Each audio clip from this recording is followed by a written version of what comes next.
Amma mareni baizu barbaachisaadha.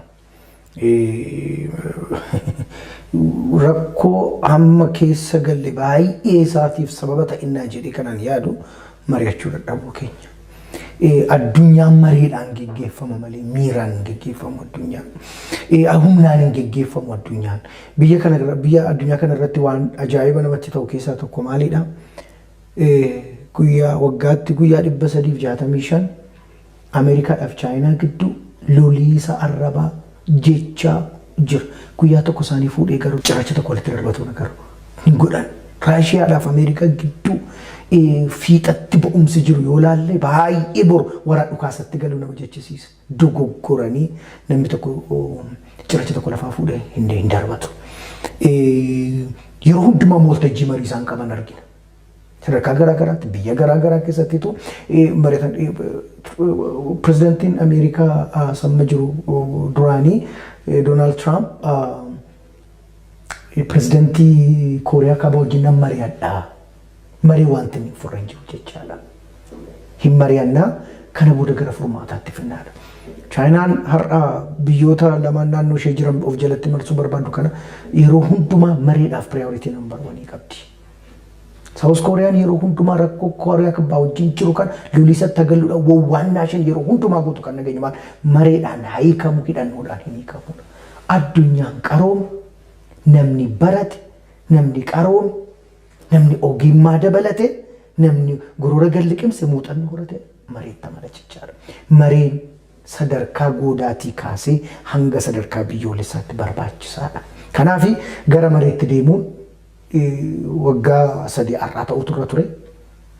Propozaaliin keenya ta'u kana ture. Okay, waggaa lama arraa ammoo ta'u turre ture jedhamaa ture hin taane amma dhufee ta'e. Maal jedhu warri faranjiidha. Hafuusaarrallee turee dhufuusaa wayyaa. Turee mayyuu dhufuusaa jedha. Kanaaf kaka'umsa amma jalqabee marii sadarkaa biyyoolessaatti dhaabbilee siyaasaa garaagaraa gidduutti, even dhaabbilee amantaa garaagaraa gidduutti, mootummaalee naannoo ollaa jiran garaagaraa gidduutti akkaataa pirootokoolii addunyaan itti maree biyyoolessaa geggeeffame jiru. Muuxannoo baay'eetu jira. Akkaataa rakkoon Sudaan Kaabaaf Sudaan Kibbaaf furametu jira. Itoophiyaa keessa namoota baay'ee hirmaate. Tiskeenyaan gargaarsa miti mootummaa irra hojjenna saabatii fi hammam akkamitti akka hojjetamaa ture amma tokko information qabna. Kanaaf global procedure qaba akkaataan itti mariin tokko geggeeffamu. Isarraatu hin ba'in daandii sanarraatu hin ba'in mariin biyyoolessaa geggeeffamuun baay'ee barbaachisaadha. Mareen kun lakkii hin barbaachisu jedhee kan yaadu yoo jiraate number 1 diina uummata kanaati. Mareen takkaadhuma hin barbaachisu. Maaliifitu hidhamtoonni hiikamu maaliifitu warra kaabaa wajjin gara mareetti fuulli deebifama kan jedhu ijaaramuu biyya kana jabaachuu biyya kana fuula duratti deebisuun biyya kana kan jibbanidha. Haa ta'uuti garuu mareen kun maree attamidha. Maree halluu dibuudhaaf yoo ta'e eessaan hin ga'u. Maree maal furuu danda'utu irra jira dhukkubicha hiddaan kutuu danda'utu irra jira.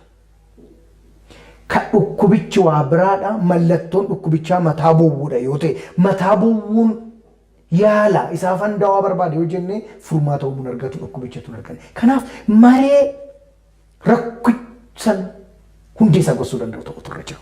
Kana gaafa ta'u maaltu ta'a? Qaamni wajjin nan mari'adhu hin mari'adhu jedhan tokkoyyuu hin jiru. Seexanni dhufee gattaa'ee mari'achuu danda'a yoo ta'e wajjin gatta'anii mari'atanii dhimmicha furuu danda'a. Dhimmicha furuu danda'a. Furmaatatu keessa argama taanaan wajjin gatta'anii shankan keeti shankan kooti jedhanii yookaan anaaf 7 mala siif 2 mala 3 mala waliin jedhanii furmaatatti fiduun dirqama. Kun hin ta'u taanaan mariin akkamiyyuu geggeeffame furmaata fiduu hin danda'u. Warra wajjin mari'annu kan filannee wajjin mari'anna yoo ta'e daasoo isanatti siqatu sana wajjin walii galuu wajjin godhata hin danda'amu. Namni mareedhaaf afeeramus immoo mareedhaaf kaafeeratu ulaagaa isaa lafa kaawwate pirinsipilii sanaan itti dhiyaate mari'achuudhaafis immoo qophii ta'utu irra jira. Kana gaafan jedhu waan qabu kaayyoo qabu karoora qabu maal qabu gatee haadhufu jechaa inni dhimma kiyyas miti gorsa ani kennus miti.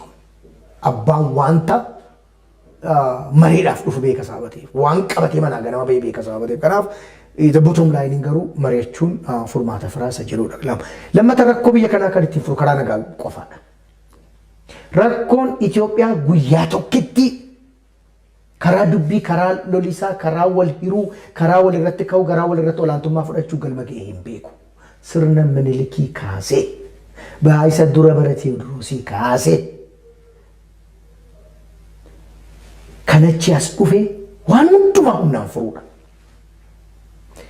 Humnaan wal galagalchaa, wal jijjiiraa, wal balleessaa dhufnee edda nageenya malee yeroo inni karaa furmaata waaraa qabuun dhufnee edda nageenya hin jiru. Seenaa keenya irraa barachuu nurra jira. Seenaa biyya kanarraa qoratanii, ilaalanii, baratanii hin baasu. Let's come to a table jechuun barbaachisaadha. Marii biyyoolessaa kallattii sanaadhaan ilaalan. Karatti dippiloomaasiitiin dhugaa dubbachuun gaariidha. Biyyi kuni kufaatii dippiloomaasii hamaa keessa galtee turte.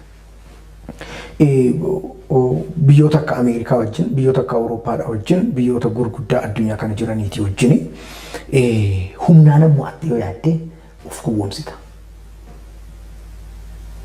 Biyyi akka Itoophiyaa Ameerikaa waan takka gochuu hin dandeessu.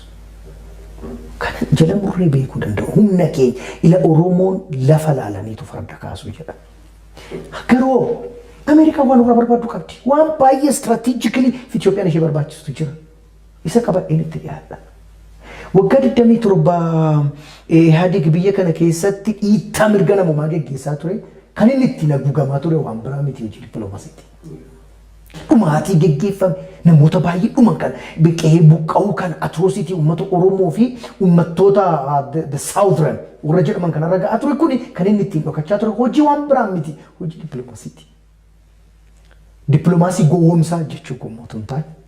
Dippiloomaasii dhugaa qabatee pirinsipilii ho'uuf kenni equal fuutee jirra teenyee mari'annee wal amansiifnee kanatu common interest keenya jennee wajjin deeman baay'ee barbaachisaadha. Ameerikaan waa baay'eef nu barbaachifti. Itoophiyaa gargaaruudhaan, Itoophiyaa harka qabuudhaan kan akka Ameerikaa dhaabbate biyya addunyaa nafi yoo walitti eda'an hanga Ameerikaan Itoophiyaa dhaabbate biyya kan biraa godhee hin beeku. Kana haala yoo ta'e dippiloomaasii hin dandeenye. Kun Ameerikaa du'a addunyaa mara mufachiisa. Namoota saayinsii beekan bordhaqanii daataa onlaayiniidhaan argachuu danda'an hundumaa mufachiisa. Kufaatii keenya mul'isa malee jabina keenya mul'isa. Habatee fi biyya akka Ameerikaa wajjin finciluun tumteen dippiloomaasii dhugaan. Biyyoota akka Awurooppaa kanaa wajjin hidhata dinagdee qabna. Baay'ee Ameerikaan Itoophiyaadhaaf biyya lammaffaadha. Itoophiyaan biyyi kee lammaffaan isa kam jedhan yooman kan ishee waamuu dandeessu baay'ee Ameerikaa. Uummanni biyya kana miliyoonni hedduun kan jiraatu amma Awurooppaa jiraatu amma Eeshiyaa jiraatu caalaa Ameerikaa jiraata.